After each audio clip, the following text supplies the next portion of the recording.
बिस्मिल्लाहिर्रहमानिर्रहीम। This is me Shahzadi Rajput, senior techno lab incharge, haematology section का practical, जिसमें हम डिटरमाइन करेंगे एरिथ्रोसाइट सेडिमेंटेशन रेट। मीन ये क्या है, इसे हम ESR से भी मेंशन कर सकते हैं। What is erythrocyte sedimentation rate? So students, practical की तरफ जाने से पहले हम इस टर्म की मीनिंग जान लेते हैं कि हम एरिथ्रोसाइट सेडिमेंटेशन रेट इस प्रैक्टिकल को क्यों कह रहे हैं, क्योंकि इस टर्म में ही इसका पर्पस है कि हम यहाँ पे इस प्रैक्टिकल में क्या परफॉर्म करने जा रहे हैं, क्या टेस्ट करने जा रहे हैं। 3 वर्ड से मिलके ये टर्म बना है, जिसकी मीनिंग है एरिथ्रोसाइट मीन जो ब्लड के अंदर रेड सेल्स हैं उन्हें हम एरिथ्रोसाइट भी कहते हैं। ठीक है, रेड सेल्स को हम एरिथ्रोसाइट कहते हैं। सेडिमेंटेशन एक प्रोसेस होता है किसी भी चीज़ का नीचे बैठ जाना, सेटल डाउन हो जाना, जिससे हम सेडिमेंटेशन कहते हैं इस प्रोसेस को। ठीक है, रेट मीन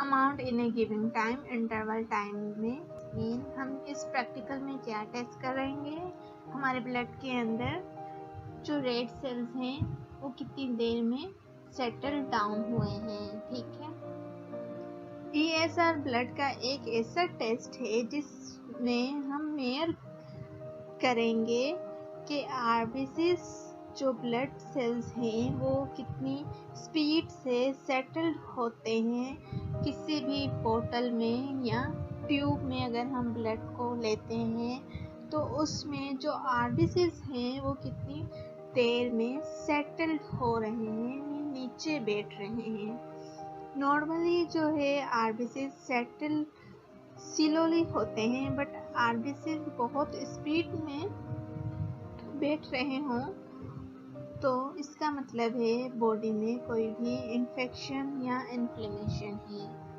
इस प्रैक्टिकल में जो हम स्पेसिमेन लेंगे वो ब्लड होगा, ब्लड का सैंपल लेंगे, होल ब्लड लेंगे। ठीक है, जिसमें से हम RBCs की सेटलिंग को देखेंगे कि कितनी देर में बैठ रहा है RBCs हमारा उस बोतल में। ठीक है,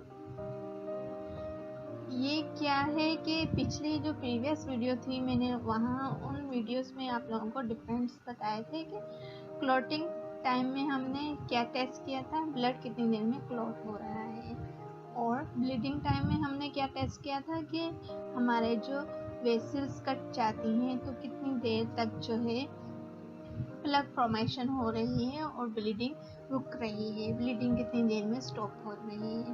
ब्लीडिंग टाइम में हमने ये टेस्ट किया था। ठीक है, ये ब्लड से ही रिलेटेड प्रैक्टिकल की सीरीज चल रही है, हीमाटोलॉजी प्रैक्टिकल्स की सीरीज है। तो इसी में आज हम जो प्रैक्टिकल डिस्कस करेंगे उसमें हम क्या टेस्ट कर रहे हैं। अगेन मैं रिपीट कर रही हूँ कि जो हमारे ब्लड के सेल्स हैं, रेड सेल्स, एरिथ्रोसाइट, वो कितनी देर में सेटल्ड होते हैं, नीचे कितनी देर में बैठते हैं। ठीक है, नॉर्मली बैठ तो रहे होते हैं बिल्कुल जो है स्लो स्पीड में, अगर वो स्पीड हट जाए, उनकी सलाहियत जो है नीचे बैठने की ज़्यादा हो जाए, तो इसका मतलब क्या होता है, आपकी बॉडी में कोई इन्फेक्शन है या तो इन्फ्लेमेशन है। इसकी जो डेफिनेशन है यहाँ पे इस प्रैक्टिकल की, ठीक है, the rate at which the erythrocyte settle down is known as erythrocyte sedimentation rate. Introduction क्या है, नॉन स्पेसिफिक टेस्ट है ये, जस्ट हमें बताएगा कि आपकी बॉडी में इन्फ्लेमेशन है, किस वजह से है, क्या काज है इन्फ्लेमेशन का, वो नहीं बताएगा। ठीक है, ये टेस्ट हमें जस्ट बताएगा, स्क्रीन करेगा कि आपकी बॉडी में कोई डिजीज है। प्रिंसिपल क्या है इस प्रैक्टिकल का कि हम ब्लड में एंटीकोगुलेंट को मिक्स करेंगे और एक नैरो ट्यूब लेंगे, वर्टिकली उसको स्टैंड करेंगे, देन वेट करेंगे 60 मिनट तक का, और 60 मिनट के बाद हम चेक करेंगे कि कितने जो है स्पीड से आपके RBCs जो ब्लड में थे वो बैठे हैं तह में जाके उस बोतल की या ट्यूब की। ठीक है, सेटल्स कितनी देर में हुए हैं, कितनी स्पीड से, ये हम 60 मिनट की ड्यूरेशन के बाद चेक करेंगे। तो क्या रीज़न है कि आरबीसी सेटल्स क्यों हो रहे हैं? हमारा जो ब्लड है उसमें प्लाज्मा होता है, ब्लड प्लाज्मा, ठीक है। प्लाज्मा के अंदर बहुत सारे कंपोनेंट होते हैं जो बह रहे होते हैं, कंपोनेंट होते हैं, ठीक है। आरबीसीज भी प्लाज्मा के अंदर ही होते हैं। जो आरबीसीज बैठ रहे हैं वो किस वजह से बैठ रहे हैं, क्या रीज़न होता है? Due to density of RBC, mean density जो है आरबीसीज की वो ग्रेटर होती है प्लाज्मा से। हम सबको पता है कि प्लाज्मा के अंदर ही आरबीसीज हैं और बाकी कंपोनेंट भी प्लाज्मा के अंदर हैं। तो प्लाज्मा की जो डेंसिटी है वो आरबीसी से कम होती है। आरबीसी हैवी होते हैं प्लाज्मा से, जिसकी वजह से ये नीचे सेटल हो सकते हैं। दूसरी वजह क्या है कि इन केस आरबीसीज एक दूसरे के ऊपर एग्रीगेट हो गए और रिलैक्स फॉर्मेशन कर ली उन्होंने। यहाँ पे देखें आप लोग, ये हैं आरबीसीज, ठीक है। आरबीसीज आए और एक दूसरे के ऊपर यहाँ पे एग्रीगेट हो गए, जमा हो गए, और क्या हुआ कि ये जो चीज़ बनी है जिसे हम रिलैक्स कह रहे हैं, यहाँ पे इस चीज़ की जो फॉर्मेशन हुई है आरबीसीज रिलैक्स फॉर्मेशन। तो ये क्या हुआ कि एक दूसरे के ऊपर आरबीसीज यहाँ आके बैठ गए और हेवी हो गया ये जो भी था रिलैक्स फॉर्म, जिसकी वजह से नीचे बैठ रहे हैं आरबीसीज।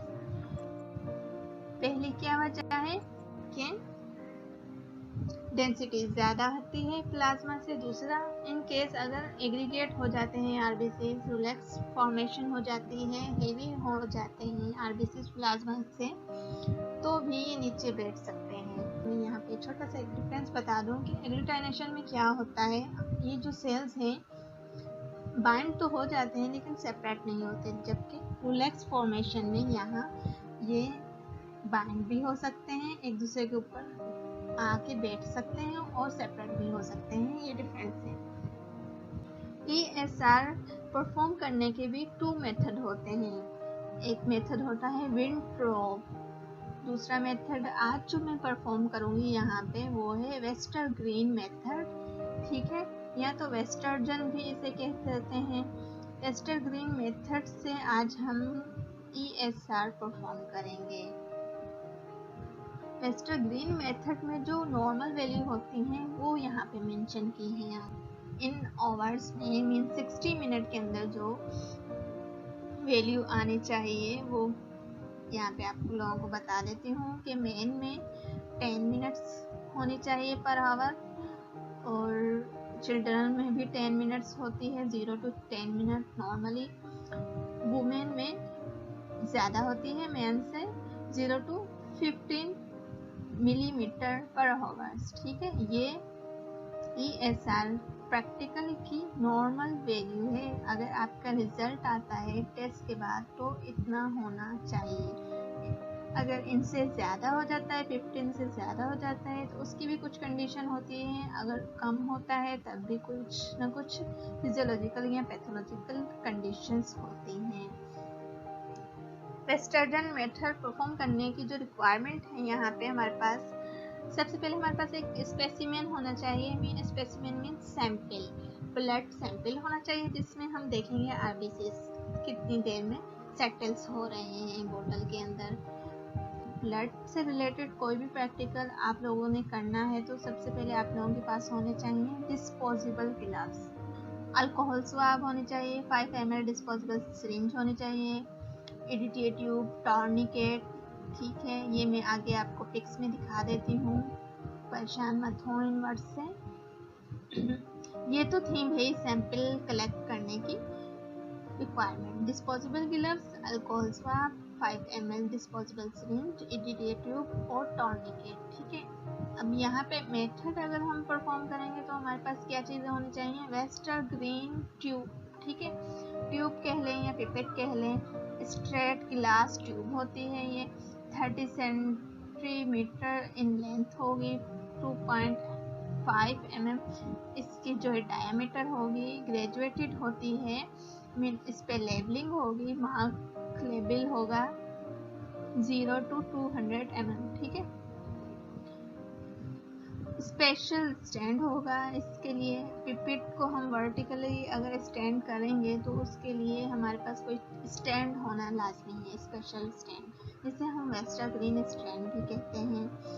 और एक रिएजेंट होगा हमारे पास लेबोरेटरी में, एंटीकोगुलेंट रिएजेंट 3.8% सोडियम सिट्रेट में। ये रेडी टू यूज रिएजेंट मिलेगा हमें, सोल्यूशन फॉर्म में होगा, लिक्विड फॉर्म में लैब के अंदर, वो भी हमें यहाँ पे रिक्वायर होगा। टेस्ट ट्यूब, स्टॉपवॉच, ये जी यहाँ पे आप लोग देख सकते हैं। Requirement for specimen collection mean blood collection, blood sample लेने की जो रिक्वायरमेंट है। ग्लव्स सबसे पहले आपको पहनने हैं, उसके बाद आपने जिस स्टूडेंट का आपको सैंपल लेना है, ब्लड लेना है, क्यूबाइटल वेन से हम ब्लड लेते हैं, तो वहाँ पे क्यूबाइटल फोसा को आपने इस अल्कोहल स्वाब से, ये कॉटन है, क्लीन करना है। देन सिरिंज, यहाँ पे एंटीकोगुलेंट EDTA ट्यूब है ये, जिसमें हम सैंपल लेके अगर हमें कल चेक करना है इन 24 आवर्स तक, हम जैसे आज हमने सैंपल लिया है, कल हमने उस पर प्रैक्टिकल करना है, तो ये ट्यूब हमें उस चीज़ के लिए चाहिए, रिजर्वेशन के लिए, ठीक है। एंटीकोगुलेंट ट्यूब है, इसे हम सैंपल लेने के बाद हम रेफ्रिजरेटर में रख सकते हैं, स्टोर कर सकते हैं। वरना अगर हम रूम टेम्परेचर में रखेंगे ब्लड सैंपल इसमें लेने के बाद, तो क्या होगा, 4 आवर्स तक ही हम इस पे प्रैक्टिकल कर सकते हैं। 4 आवर के बाद हम ESR अगर टेस्ट करेंगे तो वो एबनॉर्मल आएगा, ठीक है। और ये है टॉर्निकेट, पीछे मैंने आप लोगों को यहाँ बताया है, ठीक है। EDTA ट्यूब पर्पल टॉप वाली जो मैंने यहाँ दिखा दी है आपको, ये रही। टॉर्निकेट क्या है, जब हम ब्लड सैंपल लेते हैं तो हमें वेन विजिबल करनी होती है, प्रोमिनेंट करनी होती है, प्रेशर देंगे हम इस टॉर्निकेट से। ये एक बेल्ट है जो हम रिस्ट पे भी बांध सकते हैं। ये रही टॉर्निकेट। ये थी रिक्वायरमेंट हमारी स्पेसिमेन कलेक्शन की। हमने ब्लड सैंपल ले लिया फॉर एग्जाम्पल, अब हमने मेथड करना है। रिक्वायरमेंट फॉर मेथड, कौन सा मेथड करना है, परफॉर्म वेस्टा ग्रीन मेथड। तो उसके लिए हमारे पास कौन सी चीज़ें होनी चाहिए, यहाँ पे वेस्टा ग्रीन पिपेट या ट्यूब, नैरो ट्यूब है, ये ग्रेजुएटेड है 0 to 200 तक, ठीक है, यहाँ पे देख सकते हैं आप। और ये स्टैंड है जी, स्पेशल स्टैंड है ये इन्हीं ट्यूब्स के लिए, ठीक है। यहाँ पे हम इसे वर्टिकल स्टैंड करेंगे जब सैंपल हम इसमें ले लेंगे। उसके बाद ये था रिएजेंट, लिक्विड सॉल्यूशन है ये हमारे पास, रेडी टू यूज़ है, 3.8% सोडियम सिट्रेट, ठीक है। अब ये है टेस्ट ट्यूब, इनकेस आपको फ़ौरन से ब्लड लेना है सिरिंज के अंदर, फ़ौरन से ये ब्लड सिरिंज में जो है वो डाल के इसमें मिक्स करना है इनकेस, तो फिर आपको इस EDTA की ज़रूरत नहीं पड़ती। उसी वक्त में अगर आप परफॉर्म कर रहे हैं तो जस्ट आपके पास टेस्ट ट्यूब भी है तो काम चल जाएगा। तो ये है टेस्ट ट्यूब जिसमें हम सॉल्यूशन बनाएंगे ब्लड का और सोडियम सिट्रेट एंटीकोगुलेंट डाल के। स्टॉप वॉच होनी चाहिए हमारे पास, हम टाइमर लगाएंगे 60 मिनट्स तक का। जब ये परफॉर्म करेंगे पूरा प्रोसीजर, आप लोगों को पूरा प्रोसीजर दिखा दूंगी परफॉर्म करके। पिपेट है, ESR पिपेट, ESR स्टैंड है, वेस्टा ग्रीन स्टैंड है, सोडियम सिट्रेट एंटीकोगुलेंट है, टेस्ट ट्यूब है और स्टॉपवॉच। रिक्वायरमेंट के बाद हम आ जाते हैं प्रोसीजर पे। लास्ट में वीडियो दिखा दूंगी, प्ले कर दूंगी पूरा प्रोसीजर आप लोगों को कि कैसे हम वेस्टा ग्रीन मेथड के थ्रू ESR परफॉर्म करेंगे। यहाँ पे वर्बली देख लेते हैं हम कि सबसे पहले हमने क्या करना है, ब्लड सैंपल लेना है सिरिंज में, ठीक है। या फिर हमारे पास अगर अवेलेबल है EDTA ट्यूब के अंदर, इस ब्लड सैंपल को हम क्या करेंगे, मिक्स करेंगे। जो हमारे पास रिएजेंट है 3.8% सोडियम सिट्रेट रिएजेंट है। इसके साथ इस ब्लड सैंपल को मिक्स करेंगे। ये जो रिएजेंट हम लेंगे वो कितना लेंगे, 0.5 ml, ठीक है। और ब्लड सैंपल कितना लेंगे, 2 ml। सिरिंज के अंदर जो ब्लड है 2 ml तक होना चाहिए। 0.5 ml हमने सोडियम सिट्रेट लिया। इन दोनों को मिक्स कर देना है हमने टेस्ट ट्यूब के अंदर, ठीक है। सोडियम सिट्रेट एंटीकोगुलेंट डाला और ब्लड सैंपल जो है हमारे पास उसमें से 2 ml हमने ब्लड सैंपल उसमें मिक्स कर दिया। सॉल्यूशन तैयार हो गया हमारे पास रिएजेंट का और ब्लड सैंपल का, जिसे हम कह रहे हैं सैचुरेटेड ब्लड। हम क्या करेंगे, वेस्टर ग्रीन जो पिपेट है हमारे पास उसमें फिल करेंगे अप टू 0 मार्क तक। उसके बाद फौरन से हमने क्या करना है, फिंगर रख देनी है इस ट्यूब के ऊपर, क्योंकि ये दोनों तरफ से ओपन होती हैं। मीन माउथ से भी हम फिल कर सकते हैं और किसी भी शक्कर या आपने कोई चीज़ आपके पास ऐसे अवेलेबल हो कि आप यहाँ पे इस पिपेट के ऊपर लगा के आप फिल कर लें इजीली। तो अप टू 0 मार्क तक आपने फिल किया। अगर आपके पास कोई शक्कर वगैरह नहीं है तैयार किया हुआ और आपने माउथ से फिल किया है, तो माउथ से निकालने के फौरन बाद यहाँ पे क्या कहा है, फिंगर रख देनी है फौरन से पिपेट पे, ताकि आपका जो ब्लड है वो नीचे ना गिर जाए और दोबारा से पिपेट खाली ना हो जाए। ये बहुत ही ट्रिकी मेथड है, एक वीडियो में आप लोग समझ सकेंगे इस मेथड को। उसके बाद क्या करना है, पिपेट को फिल करने के बाद हमने जो हमारे पास स्टैंड है उसमें फिक्स कर देना है, ठीक है। और 0 वाला जो मार्क होगा उसे ऊपर की तरफ रखना है, यहाँ पे 0 रखना है। उसके बाद यहाँ पे आपका जो 200 लेबलिंग है जो वो नीचे रखना है। इस तरह आपने इस स्टैंड में फिक्स कर देना है इस पिपेट को। 1 आवर्स के बाद आप रिजल्ट देखेंगे इसका। यहाँ देख लें आप लोग, डायग्राम में मैं आप लोगों को समझा देती हूँ। वेस्टर ग्रीन मेथड, ठीक है, इसका प्रोसीजर। सबसे पहले हमने क्या किया, टेस्ट ट्यूब में सोल्यूशन लिया। सोल्यूशन लेने के बाद हमने जो सिरिंज में ब्लड सैंपल कलेक्ट किया है उसे मिक्स किया। अच्छे से मिक्स करने के बाद हमने ESR पिपेट ली, ट्यूब है ये एक नैरो, ठीक है। इसके ऊपर शक्कर लगाया हुआ है। शक्कर से हमने इस पूरी ट्यूब को अप टू 0 मार्क तक फिल कर लिया। मीन फिक्स 0 मार्क तक फिल करना है आपको, ठीक है। और फौरन से शक्कर हटाने के बाद यहाँ पे फिंगर रख देनी है। फिंगर रखने के बाद आप यहाँ आएंगे स्टैंड पर। स्टैंड के अंदर आपने फिक्स करना है, अटका देना है इस स्टैंड में इस पिपेट को। देन टाइमर स्टार्ट करना है। 60 मिनट का आपने टाइमर लगाना है, नोट करना है टाइमिंग को, और उसके बाद जो भी रिजल्ट आएगा अपने रिजल्ट लिख देना है। तो यहाँ पे अगर 60 मिनट के बाद हम देखेंगे तो येलोइश जो पोर्शन होगा प्लाज्मा का वो ऊपर की तरफ आपको नजर आएगा क्लियर, ठीक है। और रेड सेल्स जो होंगे इस तरह नीचे तह में बैठे हुए नजर आएंगे, जिससे हम अंदाज़ा लगा लेते हैं कि ये इतना आपका इतनी स्पीड में आपका ESR आया है। 1 आवर के अंदर आपका इतना ESR आया है। 0 मार्क हमने इसलिए ऊपर रखा था कि जैसे जैसे नीचे बैठता जाएगा रीडिंग आती जाएगी इजीली।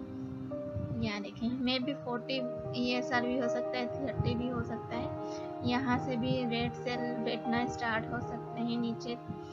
येलो प्लाज्मा इतना 40 तक का नज़र आ सकता है। तो ये कुछ कंडीशंस होती हैं जिसमें इंक्रीज हो जाता है साइड ESR, ठीक है। ये पूरा प्रोसीजर था, वर्बली बता दिया है, लास्ट में वीडियो में दिखाती हूँ। ये जो हम यहाँ पे 1 आवर कह रहे हैं, 60 मिनट कह रहे हैं, क्यों कह रहे हैं, क्योंकि सेडिमेंटेशन मीन सेटलिंग डाउन होने के भी कुछ फेजेस होते हैं। 3 फेज हैं। पहले फेज में क्या होगा, आपके जो RBCs हैं वो रिलैक्स फॉर्मेशन 10 मिनट्स क्या करेंगे, रिलैक्स बनाएंगे। RBC अपना एक दूसरे के ऊपर तह लगाते लगाते हेवी हो जाएंगे, और बाकी 40 मिनट में वो सेडिमेंटेशन प्रोसेस करेंगे, मीन नीचे बैठना स्टार्ट कर देंगे। 40 मिनट में जितने भी आरबीसीज को बैठना था नीचे बैठ गए। लास्ट में क्या होगा, पैकिंग फेज है लास्ट के 10 मिनट्स में, ठीक है। उसमें क्या होगा, स्लो डाउन हो जाएगा ये जो भी था सेडिमेंटेशन का प्रोसेस। स्पीड स्टार्ट के 10 मिनट्स में स्पीड से रिलैक्स फॉर्मेशन हुई है। 40 में क्या हुआ, सेडिमेंटेशन हो गई, ठीक है। लास्ट के 10 मिनट्स में क्या हुआ कि स्लो हो गई स्पीड, जितना बैठने थे बैठ चुके हैं आरबीसी। उसके बाद में 10 मिनट्स में क्लियर प्लाज्मा ऊपर आ जाएगा। इससे हम अंदाज़ा लगा लेंगे कि इतनी देर में हमारे इतने आरबीसी बैठे हैं। इस मेथड को परफॉर्म करने के लिए कुछ प्रिकॉशंस हैं। Precautions of ESR tube should be clean and dry. जो पिपेट है हमारे पास वो शुड बी क्लीन और ड्राई होनी चाहिए, ठीक है। Blood sample must be collected in fasting state. अगर आपने 1-2 घंटे फास्ट किया हो और आप ESR परफॉर्म करने के लिए अपना सैंपल ब्लड दे रहे हैं तो ये ज़्यादा बेस्ट है। There should be no air bubble in ESR tube. जो हमने क्लीन और ड्राई पिपेट ली है उसमें जब हम जो सोल्यूशन बनाया है सिट्रेट ब्लड का, ठीक है, उसे फिल करते वक्त हमारे जो पिपेट में कोई बबल नहीं आना चाहिए, ना ही एयर आनी चाहिए, ठीक है। उसके बाद हमने इस पिपेट को स्टैंड में फिक्स कर दिया है। फिर हमने डिस्टर्ब नहीं करना है स्टैंड को या फिर पिपेट को, बार बार नहीं हिलाना है, छोड़ देना है 60 मिनट तक, ठीक है। आपने एंटीकोगुलेंट जितना आपको बताया है 0.4 या 0.5% ही लेना है। इससे ज़्यादा अगर आप लेंगे तो आपको कोई इन्फेक्शन या इन्फ्लेमेशन है जिसकी वजह से आपका ESR ज़्यादा आ सकता है, लेकिन फिर भी कम आएगा। तो वो इसी वजह से है कि मे बी आपने एंटीकोगुलेंट ज़्यादा डाल दिया। तो ज़्यादा नहीं डालना, जितना आपको बताया गया है जितने % उतना ही डालना है। और स्टैंड जहां हमने रखना है वो टेबल जो है हिले ना, मूव ना करे, वाइब्रेशन ना हो उस स्टैंड पर, ठीक है, वरना डिस्टर्ब हो जाएंगे, आरबीसी सेटल नहीं होंगे। तो ये सारे जो प्रिकॉशंस हैं वो आप लोग देख लें, यहाँ पे एहतियात हैं। जब हम परफॉर्म करते हैं इस ESR मेथड को लाजमी इन चीज़ों का ख्याल रखना होता है। High temperature increase ESR value while low temperature can decrease ESR, ठीक है, समझ गए आप लोग। If the anticoagulant used in ethylene diamond tetraacetic acid ETA, अगर आपके पास एंटीकोगुलेंट है, EDTA ट्यूब में ब्लड है और आपने उसे रेफ्रिजरेटर में रखा है, ठीक है, ब्लड सैंपल को, तो उस पर आपने टेस्ट करना है ESR। 12 आवर्स के अंदर ही आप उस ब्लड से ESR टेस्ट कर लें। उसके बाद आपका मे भी एबनॉर्मल रिजल्ट आए, ठीक है। और टेस्ट करने से पहले क्या करना है, आपको रूम टेम्परेचर में उसे रखना है और शेक करना है, अच्छे से मिक्स करना है, ठीक है। फिर आपको ESR टेस्ट परफॉर्म करना है। प्रोसीजर के बाद हम बात कर लेते हैं क्लिनिकल सिग्निफिकेंस की। Because the ESR is change in great variety of condition, क्योंकि ESR बहुत सारे डिसऑर्डर्स में चेंज हो सकता है, बहुत सारी कंडीशंस में जो है ये एक साथ चेंज आ सकता है ESR। इस वजह से हम इस टेस्ट को नॉन स्पेसिफिक टेस्ट कहते हैं, नॉट डायग्नोस्टिक टेस्ट कहते हैं। मीन ये किसी एक डिजीज के लिए नहीं है स्पेसिफिक, ये जस्ट साइन बताता है कि आपकी बॉडी के अंदर डिसऑर्डर है, लेकिन ये स्पेसिफिक नहीं है कि कौन सी डिसऑर्डर है, ठीक है। क्योंकि बहुत सारी कंडीशन ऐसी होती हैं कि ESR इंक्रीज हो जाता है।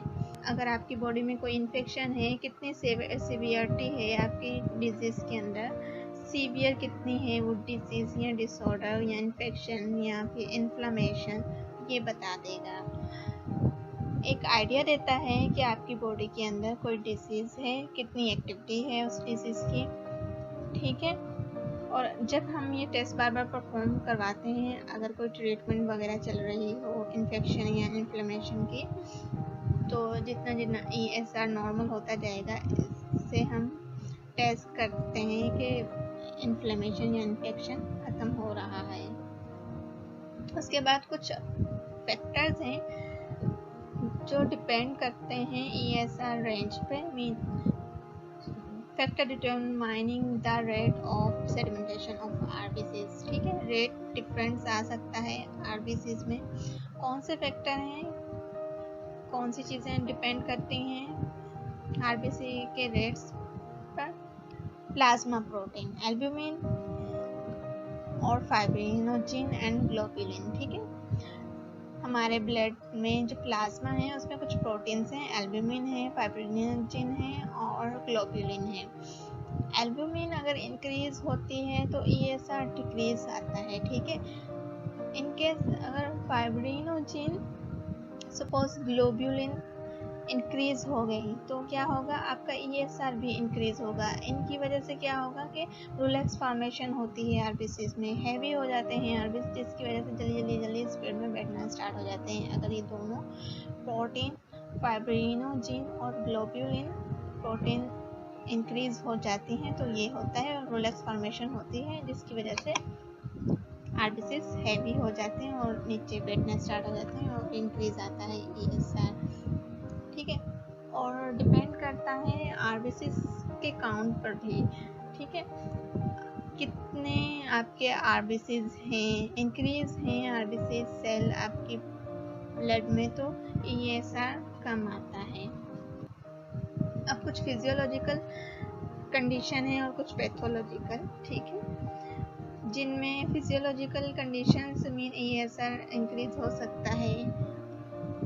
ESR increase in old age. ठीक है, फीमेल्स, प्रेगनेंसी एंड मेंस्ट्रुएशन, इनमें जो है ईएसआर इंक्रीज आ सकता है। फिजियोलॉजिकल ये कंडीशन है, नॉर्मल कहलाती है।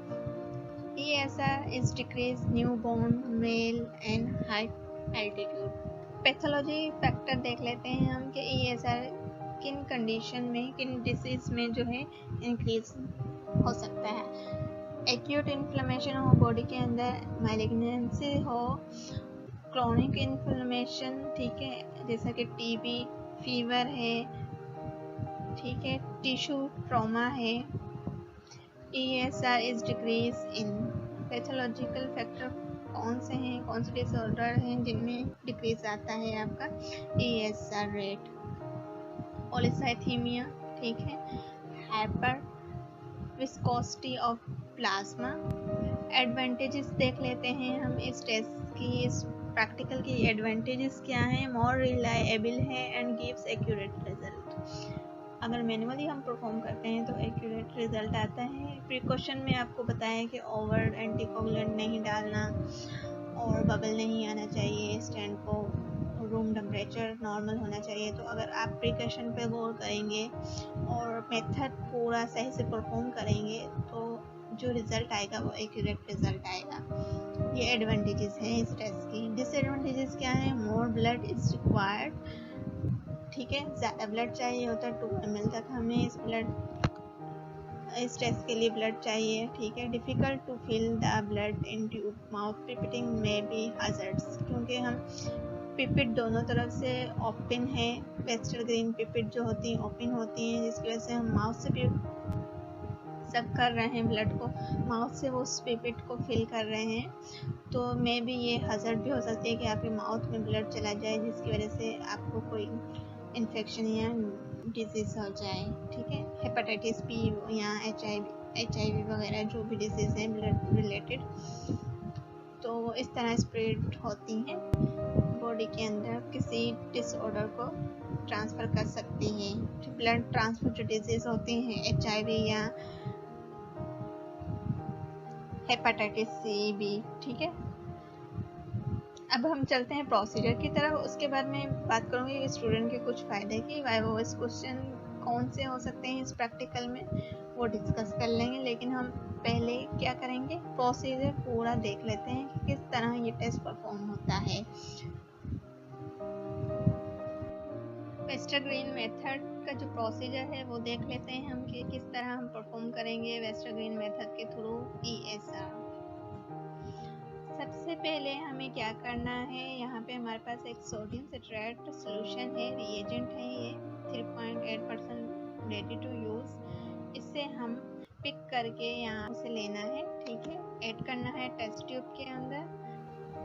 ये टेस्ट ट्यूब है हमारे पास, ये जस्टर है, ऑटोमेटिक पिपेट है ये एक, जिससे हम पिक करके रिएजेंट्स को इसमें डाल दिया हमने 0.4%। उसके बाद हमने ब्लड सैंपल लेना है। अगर आपके पास सिरिंज है तो आप सिरिंज से डायरेक्ट सैंपल लेके इसमें सॉल्यूशन में डाल सकते हैं। अगर आपके पास इस तरह की एडिटेड ट्यूब में अवेलेबल है, ब्लड लेके रखा हुआ है, ज़्यादा टाइम हो गया, तो आपको पहले क्या करना है, मिक्स करना है उस ब्लड सैंपल को।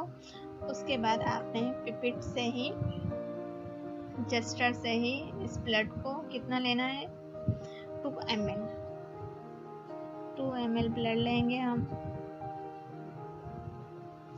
सॉल्यूशन जो तैयार होगा वो हमारे पास होगा 4:1, ठीक है। 2 ml ब्लड होगा, 0.4% जो है हमारे पास क्या होगा, सोडियम सिट्रेट। ये सिट्रेटेड ब्लड है हमारे पास। टेस्ट ट्यूब पे हमने टेप लगाई क्योंकि हमें मिक्स करना है इस सॉल्यूशन को।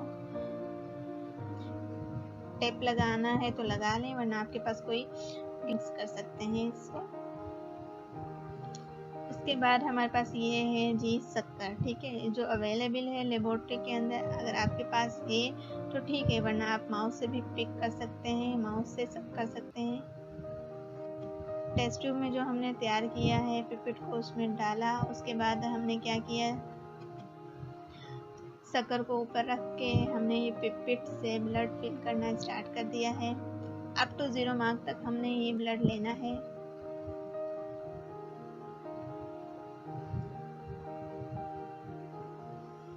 हम रेक से उठाएंगे इस टेस्ट पिपेट को, साथ में हम टेस्ट ट्यूब को भी उठाएंगे, वरना जो है ब्लड नीचे गिर सकता है।